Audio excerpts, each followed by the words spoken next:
Hi friends, आप सभी को मेरा नमस्कार। आज हम लोग चलते हैं प्रश्नावली 5D के क्वेश्चन नंबर 5 से। इससे पहले हम लोगों ने भी 1 से 4 तक पढ़ लिए थे, जिनमें आपको कोई दिक्कत नहीं आई होगी। तो आज शुरू करते हैं हम लोग क्वेश्चन नंबर 5। तो बने रहिए मेरे साथ में वीडियो के अंत तक। वीडियो आपको अच्छा लगता है तो वीडियो को लाइक शेयर और सब्सक्राइब जरूर करें। और आपको यदि कहीं पर भी किसी प्रकार की कठिनाई आती है तो आप हमें कमेंट करके अवश्य बताएं। ठीक है भैया, चलिए क्वेश्चन नंबर 5 देखो क्या कहता है हमसे। आप अपनी किताब में देखो, हम क्वेश्चन को पढ़ रहे हैं कि क्वेश्चन लिखेंगे तो ज़्यादा टाइम लग जाता है, तो आप अपनी किताब में देखो, हम क्वेश्चन को रीड कर रहे हैं। क्वेश्चन मेरा कह रहा है केंद्र ए से प्रारंभ करते हुए बारी बारी से केंद्रों ए और बी को लेते हुए त्रिज्याओं 0.5 सेंटीमीटर, 1 सेंटीमीटर, 1.5 सेंटीमीटर और 2 सेंटीमीटर वाले उत्तरोत्तर अर्धवृत्तों को खींचकर एक सर्पिल बनाया गया है। ये आपकी फिगर में दिख रहा है। ठीक है भैया, इसे क्या बोल रहे हैं? सर्पिल। एक सर्पिल बनाया गया है जैसा कि आकृति में दर्शाया गया है। तो ऐसे 13 क्रमागत अर्धवृत्तों से बने इस सर्पिल की कुल लंबाई क्या है? ये तो क्वेश्चन आपका हो गया। अब आपसे क्वेश्चन क्या कहा है और कैसे इसको हल करना है हम लोग देखते हैं। आप समझो। तो जब पहला वृत्त खींचा गया तो उसमें केंद्र ए लिया गया। क्या लिया है? केंद्र ए। और दूसरा वृत्त जब खींचा गया तो केंद्र बी। इस तरीके से बारी बारी से कभी केंद्र ए, फिर केंद्र बी, फिर केंद्र ए, फिर केंद्र बी, इस तरीके से 13 अर्धवृत्तों को बनाया गया है। बात क्लियर हो रही है? जैसे आप समझो, केंद्र ए से अर्धवृत्त जब बनाया गया उसकी लंबाई L1 है। फिर केंद्र जब बी लिया गया है तो उसकी लंबाई L2 कर दी। फिर केंद्र ए लिया है तो उसकी लंबाई L3, इसी तरीके से L4 होगा, L5 होगा, L6 होगा। ऐसा कहां तक चला है? 13 अर्धवृत्तों तक। तो इन 13 अर्धवृत्तों की हमसे क्या पूछी गई? कुल लंबाई कितनी होगी? भैया वृत्त में आप पूछोगे, वृत्त में लंबाई होती नहीं है, वो तो गोल होता है इस तरीके से। बात समझ में? तो वृत्त में जो परिधि होती है, परिधि का मतलब उसकी बाउंड्री, भाई उसकी क्या होती है? लंबाई होती है। बात क्लियर हो गई? अर्थात ये जो यहां से यहां तक है, ये अर्धवृत्त की क्या है? लंबाई है। तो ऐसे 13 अर्धवृत्त बने हैं, उनकी कुल लंबाई चाहिए। कुल का मतलब आपको योग निकालना पड़ेगा, है ना भैया?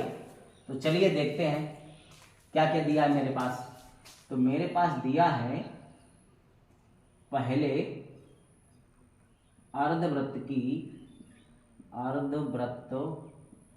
की त्रिज्या R1 बराबर, हम लोग क्या लिख देंगे?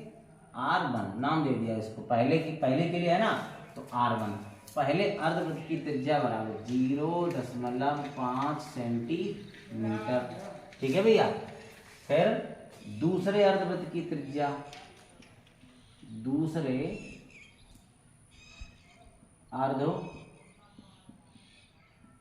की त्रिज्या,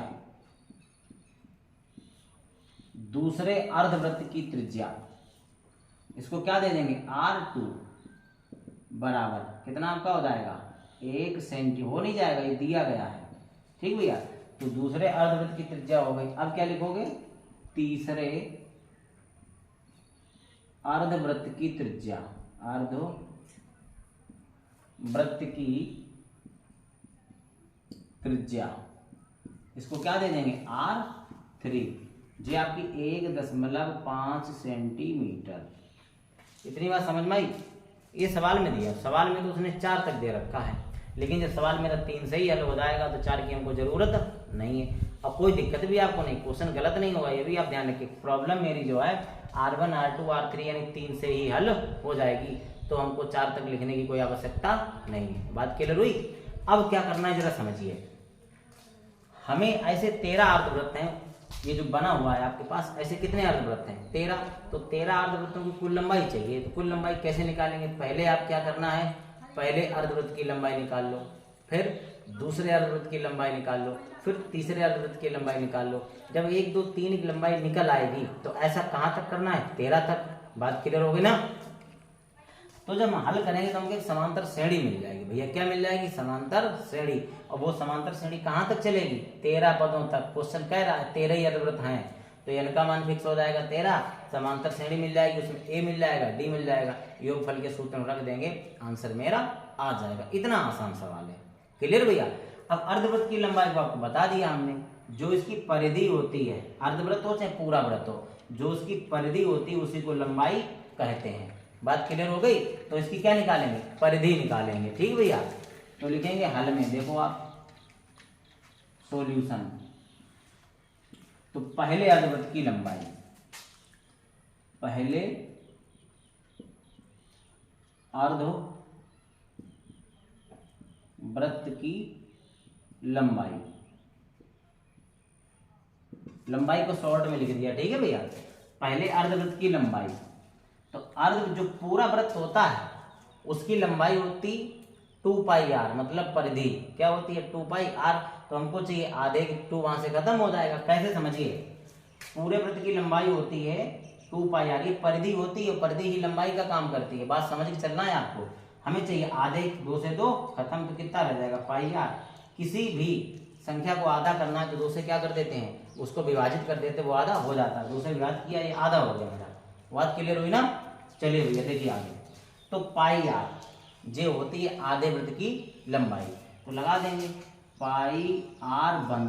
अब एक्चुअली आप ये पूछो r1 क्यों कर दिया? क्योंकि यहाँ वृत्त अलग अलग है, तो पहले के लिए r1 लिया, दूसरे के लिए r2 लिया, इस तरीके से चल रहा है मेरा।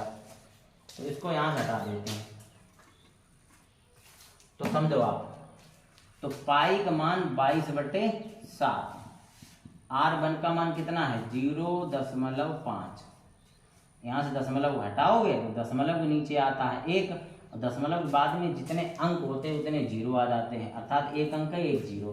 तो क्या बचा? 22/7 गुणे 5/10, काट दो 5 एकन 5, 5 दूनी 10, और कट जाएगा 2 एकन 2, 11 दूनी 22।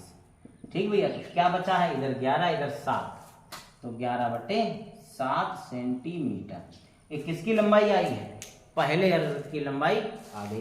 कितनी बात क्लियर हुई? अब इस फिगर की जरूरत खत्म हो गई, हमने इसके बारे में आपको पूरा बता दिया। और कहीं पर कोई पॉइंट अगर है तो आप पूछ सकते हो, और नहीं तो इसको हटाते हैं, आगे समस्या हम लोग हल करते हैं। कि फिगर की जरूरत इतनी थी, बस समझना था आपको, और कोई जरूरत नहीं है। तो देखो भैया, इसी प्रकार इसके बाद में आपको यहां से नोट करना है। बिल्कुल अच्छा सा सवाल है, ध्यान समझिए। दूसरे अर्धवृत्त की लंबाई, अर्धवृत्त की लंबाई, तो दूसरे अर्धवृत्त की लंबाई क्या हो जाएगी? πr2। क्लियर भैया? पहले के लिए r1 था, दूसरे के लिए r2 हो जाएगा। तो पाई का मान 22/7, r2 का मान कितना है? 1 सेंटीमीटर है। 1.0 का मतलब 1 ही होता भैया वो, तो 22 एकन 22/7 सेंटीमीटर। दूसरे क्या? अब किसकी निकाल लो? तीसरे अर्धवृत्त की लंबाई, तीसरे अर्धवृत्त की लंबाई, तो क्या हो जाएगा? πr3। तो पाई का मान 22/7, r3 कितनी है? 1.5, दशमलव हटा दो 1 आ जाएगा, 1 0। बात समझ में ना? यहाँ बताया था आपको। तो 22/7 गुणे लगाओ 15 कितना बचा है? 10, 5 दूनी 10, 5 तिया 15। तो कितना और कटेगा भैया? काट दो 2 एकन 2, 11 दूनी 22। तो करो गुणा, यहाँ 11 यहाँ 3, तो 11 तिया 33/7 सेंटीमीटर। अब आप समझो, पहले अर्धवृत्त की लंबाई कितनी आई है? 11/7। दूसरे अर्धवृत्त की लंबाई कितनी आई है? 22/7। तीसरे कितनी आई है? 33/7। इस तरीके से कहां तक चले हैं वृत्त? इस तरीके से वृत्त 13 तक चले हैं। बात क्लियर हुई? अब इतना क्वेश्चन आपने नोट कर लिया होगा, और कहीं पर आपको कोई प्रॉब्लम है तो आप पूछिएगा, नहीं तो हम लोग आगे शुरू करते हैं। इस पूरे को हटा के वहां से नोट करेंगे दोबारा भैया, ठीक है? तो ध्यान रखो, आप कोई दिक्कत आप पूछ सकते हो, कहीं पर कोई अगर आपका डाउट है तो आप पूछेगा, नहीं तो उसको हटाते हैं। ठीक भैया, आगे से नोट करेंगे हम लोग। चलिए देखिए,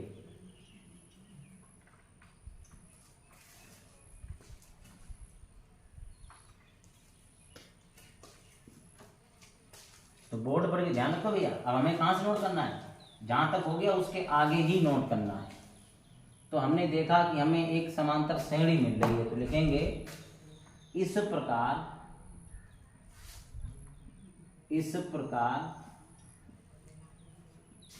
हमें एक समांतर श्रेणी प्राप्त होती है। ठीक है भैया, प्राप्त होती है। तो जो हमने सवाल को हल किया है तो वहां से हमको एक चीज देखने को मिली कि जो मिल रहा है, क्या मिला है, 11/7, 22/7, 33/7। तो वो हमको क्या मिल रही है, समांतर श्रेणी जो निम्न है। आप लिख सकते हैं जो निम्न है। चलिए देखिए आप, तो क्या है समांतर श्रेणी मेरी, तो आपकी आई 11/7 कॉमा 22/7 फिर कॉमा कितना है आपका 33/7 comma S dot dot dot. ध्यान देना ये डॉट लगे हुए आपके, नहीं आप कंफ्यूजन में हो जाओ। ऐसा कहां तक हुआ है, 13 पदों तक। हम नहीं कह रहे, क्वेश्चन ने कहा है पदों तक। अब इस भाषा में हमें पूरा सवाल ही लिखा हुआ देखा है। एक्सरसाइज की शुरुआत में ऐसे सवाल हैं हमारे, है ना भैया। 13 पदों तक क्यों लिख दिया, क्वेश्चन हमसे कहा ऐसे 13 वृत्त हैं। कितने वृत्त हैं, 13। तो उन 13 की ही हमको, मतलब जो टोटल 13 है उन सब की लंबाई चाहिए। तो यानी कि 13 तक अधिकतम पदों की संख्या कितनी हो जाएगी आपकी, 13। बात क्लियर हो गई ना। चलिए, तो यहां से क्या क्या हो जाएगा, ए बराबर हो जाएगा प्रथम पद 11/7। ठीक भैया, सार्वंतर निकालो आप। सार्वंतर कैसे निकालते हैं, आगे वाले पद से पीछे वाला पद माइनस, अर्थात 22/7 माइनस 11/7। तो डी बराबर, डी सार्वंतर होता है तो आगे वाले पद से पीछे वाला पद माइनस कर दो। तो 22, अब हर समान है, हर समान होने पर भिन्न में अंश जुड़ रहे हैं तो जोड़ लो, अब घट रहे हैं तो घटा दीजिए।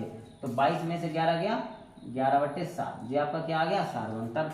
पदों की संख्या अर्थात n बराबर कितना हो गया आपके पास, 13। क्लियर इतनी बात, सारा कुछ मेरा क्लियर हो गया। अब लगा देंगे योगफल का सूत्र। अब आप लगाओ, अब यस n बराबर, यस n बराबर सूत्र होता है n/2 ब्रैकेट में होता है 2a + n-1 इंटू डी। सारे मान रखो, इसके बाद आप यहां से नोट कर लीजिए, समस्या मेरी हल हो जाएगी। ऐसे n तो यानी कितने पद हैं, यस 13 है बराबर n/2 अर्थात 13/2 ब्रैकेट 2a, ए का मान भैया देखो कितना है 11/7 प्लस n का मान आपका कितना है 13 माइनस 1 इंटू डी। डी मेरे पास कितना है 11/7। हल कर दो, आंसर आ जाए यस 13 बराबर 13/2, 11 दूनी 22/7 प्लस, इधर समझो 13 में से 1 जाएगा 12 और कोष्टक घटेगा गुणा आ जाएगा /7। अब यस 13 बराबर 13/2 ब्रैकेट 22/7 प्लस इनका कर दो गुणा 11 और 12 का गुणा करोगे तो 11 दूनी 22 का 2 और 11 का 11 2 13 132/7। तो यस 13 बराबर, ध्यान दो भैया 13/7, 13/2 है।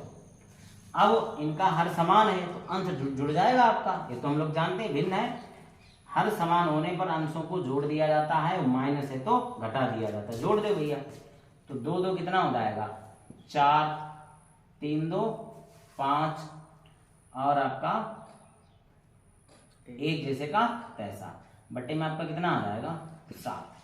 इतनी बात भैया क्लियर हुई ना, यहाँ तो कोई दिक्कत तो नहीं है। और जब हमने इनको जोड़ दिया तो ब्रैकेट के अंदर एक पद बचेगा, तो एक पद हम लोग ब्रैकेट में लिखते नहीं, इसीलिए गुणा आ गया मेरा। तो 7 काटो, 7 × 7 22 7 154 और काट दो 2 × 2 और 11 दूनी 22। तो यस 13 बराबर कितना आ गया 13 × 11, ये बचा ना। तो यस 13 बराबर कर दो गुणा, 11 3 33 का 3, 11 × 11 और 3 14 सेंटीमीटर। अर्थात जो 13 अर्धवृत्त बनाए गए हैं तो उनकी कुल लंबाई आपकी कितनी आ गई 143, 143। बात क्लियर हुई ना भैया। अब पूरे क्वेश्चन में आपको कोई दिक्कत है तो आप बताइएगा। जो लोग भैया वीडियो देख रहे हैं वो आप हमें कमेंट करके जरूर बताएं। अतः मेरे पास 13 अर्धवृत्त बनाए गए हैं, उनकी कुल लंबाई 143 सेंटीमीटर है। बात क्लियर? बहुत अच्छा क्वेश्चन था और उम्मीद है कि आपको बहुत अच्छे ही ढंग से समझ में आएगा, कहीं कोई दिक्कत नहीं आएगी। चलिए भैया इसको हटा के अगला क्वेश्चन देखते हैं हम लोग। क्वेश्चन नंबर 6 में मेरे 2 पार्ट हैं, दोनों पार्टों को हम लोग हल करते हैं। हटाते हैं भैया इसको, ठीक है? चलिए देखिए क्वेश्चन नंबर 6 आपका क्या कहता है।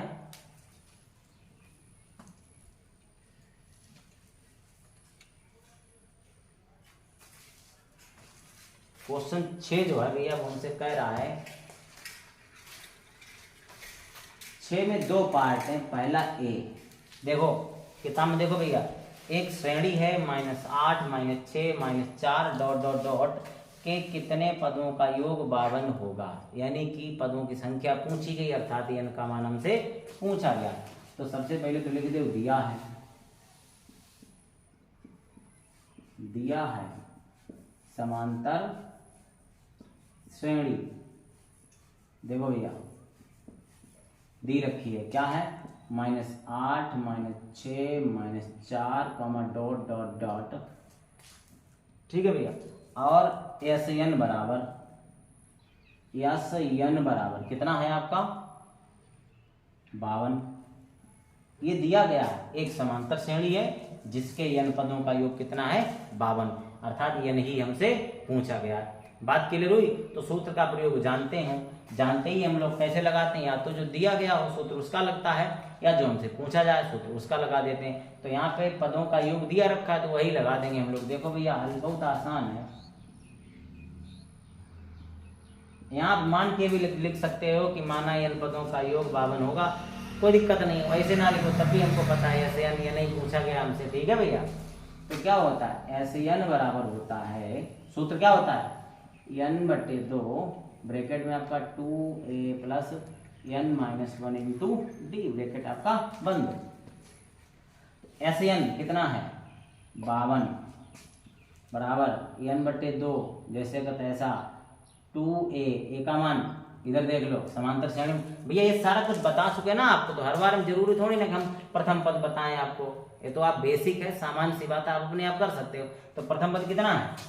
-8, ठीक है, और प्लस n कितना है? n तो निकालना ही है, तो -1 इंटू डी। अब आप पूछोगे डी कहाँ है, तो डी देखो कैसे निकलेगा, डी तो निकाल सकते हो ना? नहीं निकाल सकते हो? इधर रफली बताएं आपको, समझिए हर बार बताना पड़ता है आपको, है ना भैया? तो हम आगे वाले से पीछे वाला पद माइनस करते हैं, यानी -6 से -8 करना है ना भैया? तो d बराबर -6, ये माइनस प्लस हो जाएगा, कितना बचेगा आपको? Sorry minus plus. तो d बराबर 8 में से 6 गया 2, क्लियर हो गया ना? 8 में से 6 गया, आपको कितना आ गया? 2, यानी सारवंतर कितना आ गया आपका? 2। कोई दिक्कत? इतने आसान सवाल है, हम प्रथम पद भी लिखे, सारवंतर भी लिखे, आप इतना समझ सकते हो। पूरा चैप्टर लगभग पढ़ने वाला है, इतना आपको पता होना चाहिए। डी का मान रख दीजिए, कितना आया था? 2, ब्रैकेट बंद लो। इसका तिरछा गुणा हो जाएगा, तो 52 दूना 104 बराबर n, ब्रैकेट में देखो 8 दूनी माइनस का 16, इसका अंदर कर दो गुणा, तो प्लस 2 का n में 2n -2 1 2, ब्रैकेट आपका बंद। तो 104 बराबर n तो ऐसे ही रहेगा भैया, अंदर क्या हो जाएगा जरा समझना। ये माइनस का 16 है, ये माइनस का ही 2 है, तो हम जानते हैं माइनस माइनस क्या होता है? जुड़ जाता है। तो 16 तो कितना हो जाएगा आपका? -18 प्लस का 2n, ब्रैकेट बंद। अब क्या करोगे? 104 बराबर n का अंदर कर दो गुणा, तो -18n प्लस n का 2n में करोगे तो 2, n का n में n की घात कितनी हो जाएगी? 2। ये तो आपने सीखा है ना भैया? इसके बाद आपको इधर से नोट करना है, देखो इस 104 को उठा के इधर ले जाओ दाएं पक्ष में, ठीक भैया? तो इधर अभी पॉजिटिव है, इधर आएगा नेगेटिव हो जाएगा, तो जो हो जाएगा 2n² माइनस का 18n, और ये इधर लाओगे तो आपका माइनस का 104 बराबर 0, पूरे से 2 कॉमन हो जाएगा, तो n², 2 कॉमन किया, यहाँ n बचा, यहाँ पर 2 ने 18 -2 पंचे 10, 2 दूनी 4 बराबर 0। अब ये कोष्टक का मतलब गुणा है, तो पूरा गुणा वाला कहाँ आ जाएगा? इधर भाग में, और 0 में जब भाग लगाओगे तो क्या हो जाएगा? जीरो हो जाएगा। इधर बचेगा n स्क्वायर माइनस का 9n और माइनस का 52 मतलब 52 बराबर जीरो। अब देखो, अब कुछ याद आया क्या बन गया? द्विघात समीकरण। और द्विघात समीकरण को कैसे हल करते हैं? गुणनखंड से हल करते हैं ना भैया। तो गुणनखंड कैसे होता है आपको बताया, चौथा चैप्टर जो पढ़ाया है तो उसमें बताया दो संख्याएं बताइए, गुणा करने पर 52 मिलना चाहिए, जोड़ने या घटाने पर कितना मिलना चाहिए? 9। तो 13 चक्कू 52 हो जाएगा। और 13 में से 4 जाएगा तो कितना आ जाएगा? 9। ध्यान ये रखना है, चिन्ह भी माइनस रखना है। तो जो बड़ी संख्या होती है वो माइनस रखनी है और छोटी वाली संख्या प्लस में आ जाएगा। तो n स्क्वायर माइनस का 13n, 13 4 में 13 बड़ा होता है तो वो हम लोग क्या रखेंगे? माइनस का, प्लस का रखेंगे 4n, माइनस का 52 बराबर जीरो।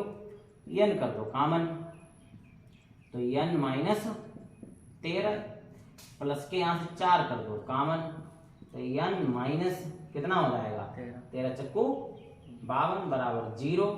अब समझो पूरे से n माइनस 13 कर देंगे बाहर, अंदर क्या हो जाएगा? n प्लस 4 बराबर जीरो।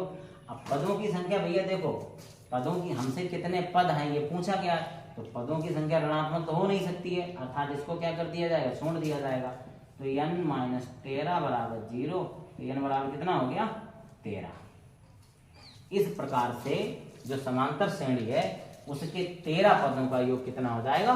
52। बात क्लियर हुई? अब आपको यहाँ तक कोई डाउट हो, मतलब हमसे कितने पद होंगे, तो समांतर श्रेणी में कितने पद हैं? 13 पद है। बात क्लियर हुई? अब यहाँ तक अगर आपको कोई दिक्कत है तो आप पूछिएगा और हम आपको बताते हैं। और नहीं दिक्कत है भैया तो अगला क्वेश्चन आपका क्या कहता है जरा सुनिए। एक श्रेणी दी रखी है, 6 का बी पार्ट है, ध्यान से सुनो। एक श्रेणी दी रखी है के कितने पदों का योग हो? 170 हो गया। अब आप बताओ, जो ए दिया गया वही बिल्कुल बी दिया गया है, आपको सिर्फ ये समझ लो कि छापना है एक तरीके से, सिर्फ क्या और संख्याएं चेंज हो रही। तो कोशिश करते हैं कि ये आपको बताने की जरूरत नहीं पड़ेगी, फिर भी आपको बताने की जरूरत हो आप बताइएगा, हमें कोई जरूरत है नहीं होनी चाहिए ना भैया। बिल्कुल सेम सवाल ही भैया, सिर्फ संख्याओं का फेरबदल किया गया है, इसके अतिरिक्त उसमें कोई परिवर्तन नहीं है। तो 6 का भी हम आपके लिए छोड़ते हैं, इसे आप अपने आप करिएगा। और आज की सेवा भी हम लोग यहीं खत्म करते हैं, मिलेंगे अगली क्लास में। बहुत बहुत धन्यवाद आपको।